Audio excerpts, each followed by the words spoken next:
Hello everyone, स्वागत है आप लोगों का मेरे YouTube channel my TV my notes पे। मेरा नाम श्वेता सिंह है। मेरे चैनल पे वो सारे जीके लिस्टेड है जो एग्जाम में पूछे जाते हैं और प्रीवियस ईयर्स के जीके भी मेरे चैनल में लिस्टेड है, दिए गए हैं। ठीक है, और आज के इस वीडियो में राष्ट्रीय आंदोलन से संबंधित 20 महत्वपूर्ण जीके पढ़ेंगे। तो चलते हैं, बढ़ते हैं पहले प्रश्न पे। गांधी जी के विदेशी वस्तुओं के बहिष्कार के आंदोलन का लक्ष्य था। क्या लक्ष्य था गांधी जी के विदेशी वस्तुओं के बहिष्कार का? तो बहिष्कार का लक्ष्य था कुटीर उद्योगों को प्रोत्साहन करना। ऑप्शन नंबर सी इसके करेक्ट हो जाएंगे। अगले प्रश्न पे आते हैं। अगला प्रश्न है, भारत को अधिकार क्षेत्र का दर्जा किस तारीख को मिला? किस तारीख को मिला था भारत को अधिकार क्षेत्र का दर्जा? तो याद रखिए, भारत को अधिकार क्षेत्र का दर्जा मिला था 15 अगस्त 1947 को। ऑप्शन नंबर बी इसके करेक्ट हो जाएंगे। अगले प्रश्न पे आते हैं। अगला प्रश्न है, निम्नलिखित में से कौन स्वराज पार्टी के सदस्य थे? कौन स्वराज पार्टी के सदस्य थे? तो याद रखिए, मोतीलाल नेहरू स्वराज पार्टी के सदस्य थे। ऑप्शन नंबर ए इसके करेक्ट हो जाएंगे। अगले प्रश्न पे आते हैं। अगला प्रश्न है, किसकी विफलता के बाद स्वराज पार्टी बनाई गई थी? किसकी असफल के बाद स्वराज पार्टी बनाई गई थी? तो याद रखिए, असहयोग आंदोलन की विफलता के बाद स्वराज पार्टी बनाई गई थी। ऑप्शन नंबर ए इसके करेक्ट हो जाएंगे। अगले प्रश्न पे आते हैं। अगला प्रश्न है, कांग्रेस की पहली महिला अध्यक्ष कौन थी? कौन थी कांग्रेस की पहली महिला अध्यक्ष? तो याद रखिए, कांग्रेस की पहली महिला अध्यक्ष थी Shrimati Annie Besant. Option number A इसके करेक्ट हो जाएंगे। अगले प्रश्न पे आते हैं। अगला प्रश्न है, सुभाष चंद्र बोस ने भारतीय राष्ट्रीय कांग्रेस से निकलने के बाद किस पार्टी की स्थापना की थी? किस पार्टी की स्थापना की थी भारतीय राष्ट्रीय कांग्रेस से निकलने के बाद सुभाष चंद्र बोस ने? तो याद रखिए, फॉरवर्ड ब्लॉक की स्थापना की थी। ऑप्शन नंबर सी इसके करेक्ट हो जाएंगे। अगले प्रश्न पे आते हैं। अगला प्रश्न है, भारतीय राष्ट्रीय कांग्रेस के प्रथम मुसलमान अध्यक्ष कौन थे? कौन थे भारतीय राष्ट्रीय कांग्रेस के प्रथम मुसलमान अध्यक्ष? तो याद रखिए, भारतीय राष्ट्रीय कांग्रेस के प्रथम मुसलमान अध्यक्ष थे Badruddin Tyabji. Option number B इसके करेक्ट हो जाएंगे। अगले प्रश्न पे आते हैं। अगला प्रश्न है, इंडियन नेशनल कांग्रेस के संस्थापक कौन था? कौन था इंडियन नेशनल कांग्रेस का संस्थापक? तो याद रखिए, इंडियन नेशनल कांग्रेस के संस्थापक थे A O. Hume. Option number C इसके करेक्ट हो जाएंगे।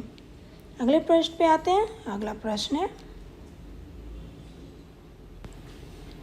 भारतीय राष्ट्रीय कांग्रेस का पहला महासचिव था। कौन था भारतीय राष्ट्रीय कांग्रेस का पहला महासचिव? ऑप्शन है दादा भाई नौरोजी, ए.ओ. ह्यूम, फिरोज शाह मेहता या बदरुद्दीन तैयबजी। तो याद रखिए, भारतीय राष्ट्रीय कांग्रेस का पहला महासचिव था A O. Hume. Option number B इसके करेक्ट हो जाएंगे।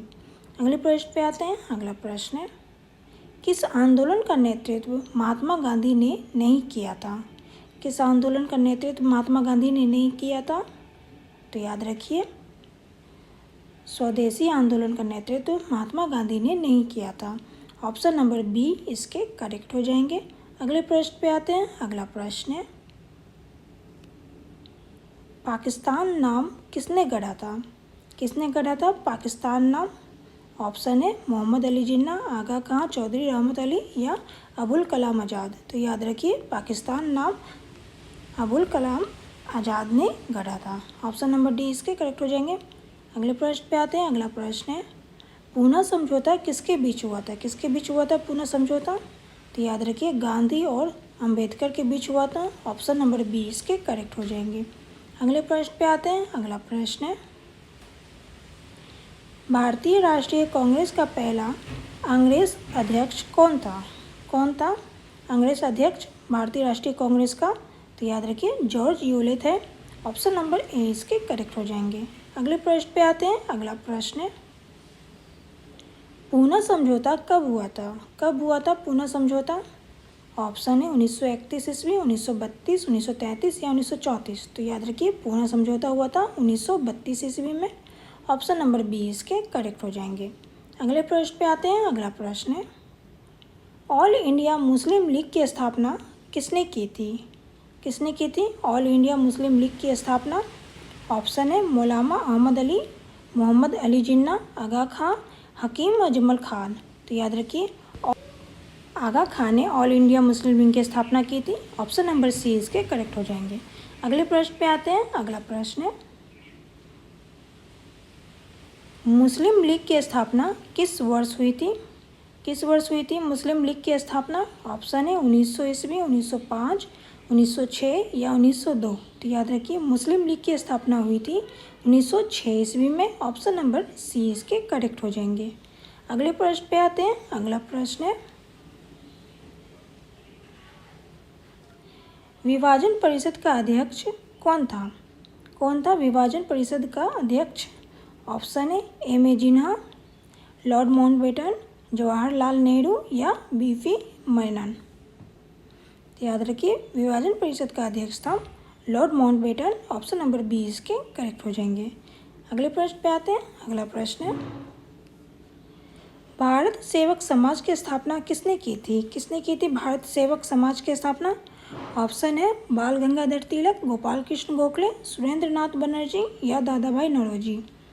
तो याद रखिए, भारत सेवक समाज की स्थापना की थी गोपाल कृष्ण गोखले ने। ऑप्शन नंबर बी इसके करेक्ट हो जाएंगे। अगले प्रश्न पे आते हैं। अगला प्रश्न है, गुजरात में साबरमती आश्रम की स्थापना गांधी जी ने किस वर्ष की थी?